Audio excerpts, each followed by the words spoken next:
Mga katinagalog ko, inyong matutunghayan ng itinuturing na ang pinakamalaking sekreto sa kasaysayan nating mga tao, ang Ark of the Covenant. Isinalarawan ng Ark of the Covenant na ang nababalot ng ginto na tila ba sisidlan o isang baul. Ito ay pag-aari ng mga sinauna na mga Israelita. Ito ay nang sila ay palayain ng Diyos Ama mula sa Ehipto. Sinasabi na ito ay inukit 1 taon matapos isulat ang Exodus. Ang disenyo nito ay ibinigay ng Diyos kay Moses. Dito nakasulat ang lingwahe ng Hebreo na ang kataga na ang Ark of the Covenant. Sinasabi na ito ay naglalaman ng gintong sisidlan. Sa loob nito ay mayroong mana at pisi ni Aaron na nagbibigkis naman sa tableta ng Covenant. Binibitbit ito ng mga Israelita sa pinaka-importanteng kaganapan sa kanila, katulad na lamang na kung sila ay sasabak sa gera. Ayon sa kasaysayan na itinatagong maigi ng mga Israelita ang sisidlang ito. Kadalasan ito ay tinatakpan ng tela o hindi naman kaya ay balat ng hayop gaya ng baka o ng tupa. Napakasagrado nito ayon sa testamento. Nang minsan ang nagmamaneho ng karawahe na pinaglululanan nito ay hawakan ang mismong Ark of the Covenant ng kanyang mga mortal na kamay. Sa mismong kinatatayuan niya, siya ay sinila o pinaslang ng mismong Diyos Ama. Ito ay dahil sa kanyang pagiging hubris o pagiging mapangahas o pagiging mapagmataas. Kalaunan inilagay ang Ark of the Covenant sa templo ni Solomon sa Jerusalem. Ito ay kilala sa katawagan na ang Zion. Ang espesyal na silid na ito ay ginawa sa panahon ng itinatayo ang templo ng Ark, ang Kodesh HaKodashim o ang Kabanal-Banalan ng ika-587 BCE. Ang Babylonian na hari na si Nebuchadnezzar II ay nasakop at winasak ang Jerusalem. Kasama na dito ay ang templo nitong si Solomon. Sa panahong ito, walang may alam kung ano talaga ang nangyari sa the Ark of the Covenant. May mga tala na nagsasabi na bago pa ang pagpasok ng mga Babylonian ay itinago na ito upang maiwasan na ito ay makuha ng kalaban. Matapos ang 500 pa na mga taon, nakakita sila ng tala na sinasabi na nabalaan ng Panginoong Ama itong si Jeremiah. Ito ay tungkol sa pagdating ng mga mananakop na mga Babylonian. Dahil dito ay ipinag-utos sa mga tagasunod nito na ilibing ang arko sa kuweba ng Nebo. Doon mananatili ito hanggang sa panahon na ang mga anak ng Diyos ay magsasama-sama na at tatanggap ng kanyang awa. Sa iba namang mga kasulatan sa kasaysayan, sinasabi na muling lumabas ang Ark of the Covenant sa Ehipto, Ethiopia, sa France, sa England at maging sa Roma. Magpasa hanggang ngayon,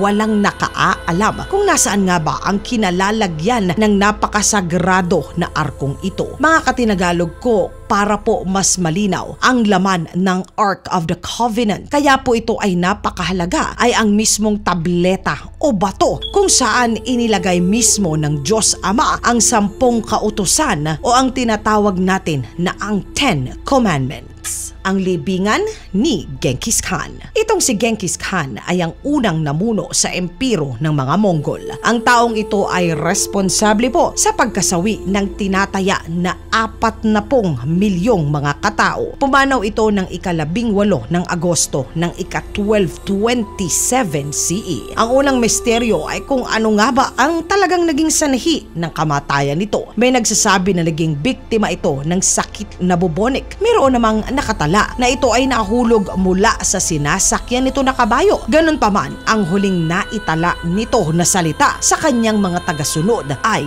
"Nasakop ko para sa inyo ang malaking impiro. Ngunit ang aking buhay ay masyadong maikli para makuha ko ang buong mundo na siya naman na iniiwan ko na sa inyo." Kahit pa mayroong musileo itong si Genghis sa China, sa probinsya ng Mongolia, itinayo lamang ito ng ika-20 siglo bilang ang nagsisilbi niya na bantayog. Samantala ang totoong libingan nitong si Genghis ay nananatiling sekreto magpasa hanggang ngayon. Kung pagbabasehan ng sinasabing testamento testamento ng magiting na emperor. Siya mismo ay ang nag-utos na huwag ipaalam kahit kanino ang magiging huling hantungan nito. Ito ay upang maiwasan na makita ang kanyang labi ng kanyang napakarami din naman na mga kalaban. Sinasabi na palihim ito na inuwi sa kanyang sariling probinsya sa Mongolia, kung saan doon siya mismo ay hinimlay. Ayon sa kasulatang nakuha sa kasaysayan, upang masunod ang nais ni Genghis Khan, ng panahon ng kanyang labi ay pinoprosesyon upang dalhin na sa kanyang huling himlayan. Ipinag-utos ng sumunod na emperador na kunin ang buhay ng lahat ng tao na kasama sa prosesyon. Kahit umano hayop na nakakasalubong nila ay sinisila ayon na rin sa utos sa kanila. Kahit pa ang mga sundalo na kasama sa prosesyon ng mga panahon na yun at ang pamilya nila ay ipinakuha at ipinapaslang para sigurado na sa libingan ay wala talaga na nakaaala. Maging ang mga alipin na gumawa ng huling himlayan ay ipinag-utos sa mga sundalo na lahat ay paslangin. Matapos nito, ang sundalo na gumawa ng kautusan laban sa mga alipin ay ipinaligpit din. Saka ang mga sundalo na tumapos sa mga unang iniligpit na sundalo ay ipinatapos din. Kasama sa taktika ng pagtatago sa katawan ng emperador ay ang ilog ay ibahin ang pag-agos. Saka ito naman ay tinama na paagusin